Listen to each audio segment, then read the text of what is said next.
Today, my topic for my presentation will be based on the challenges nursing grads face today. Nursing, after being pioneered by the renowned Florence Nightingale, has grown into a vast growing profession, one of respect and one of dignity. But in its growth, are there way too many nurses to hire? Is this profession growing much too fast? I would like to give an overview of what nursing is really about. According to ANA 2014, nursing is the protection, promotion, and optimization of the health and abilities, prevention of illnesses and injury, alleviation of suffering through diagnosis and treatment of human responses, and advocacy in the care of individuals, families, communities, and population. I will discuss 3 points that support the presentation of this, that support my presentation. First is the challenges new grads face in finding a job. After the new grad graduates from nursing school, he or she is very jubilant about finding a job.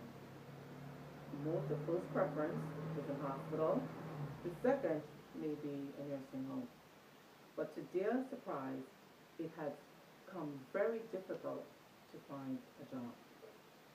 According to BAT 2012, nursing was once viewed a recession-proof field with a chronic labor shortage. But there's a new reality for nurses. It's hard to find a job.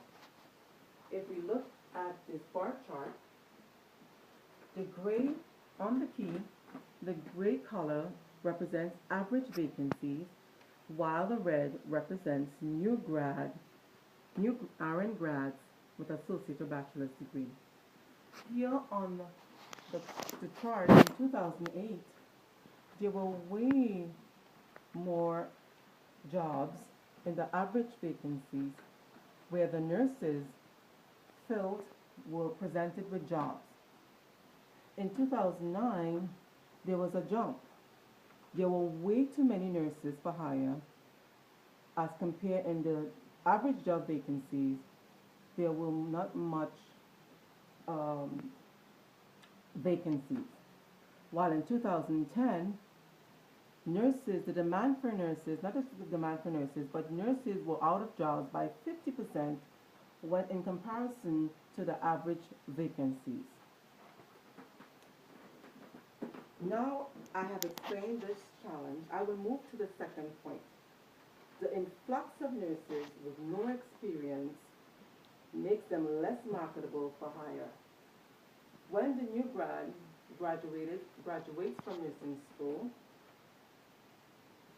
she is unexperienced. She lacks that ability to practice what she learned in school. But with most institutions, when the nursing grad applies for jobs, they are asking for experience. According to ASRN in 2014, with data indicating that nationally, 36% of new grads can't find work in 4 months after graduating. And in California alone, 43% of new grads are unable to find work after 18 months of graduation. Unemployment for entry-level nurses remains at historically record high employment rates at the start of a great recession. Now I've explained the second point. I will move to the third point, the cost to hire a new grad. Since the grad is graduating from nursing school, she has no experience. She has attained no experience. But yet still, she requires a job. Who will hire her? According to Saver, Abel, Alfaro, and Lefreri, page 69, it can cost almost $97,000 to teach one nurse what he or she needs to know to become competent in 1 year. What organization can afford to keep paying this price only to lose the nurse it hires? In my conclusion, despite the difficulty in landing a job, there is still hope for the nursing grad. According to Kurt's 2013, demand for healthcare services is expected to climb as more baby boomers retire and healthcare reform makes medical care accessible to more people. As older nurses start retiring, economists predict a massive nursing shortage will reemerge in the United States. At this time, I will take questions pertaining to this presentation. What can nurses do to become more proficient at their skills? In order for nurses to become proficient at their skills, of course they will need experience. If they are unable to be hired by a hospital, home care is another option where they can attain their skills. They can attain writing skills, they can attain skills, clinical nursing skills in order for them to be proficient nurses. Thank you for your listening.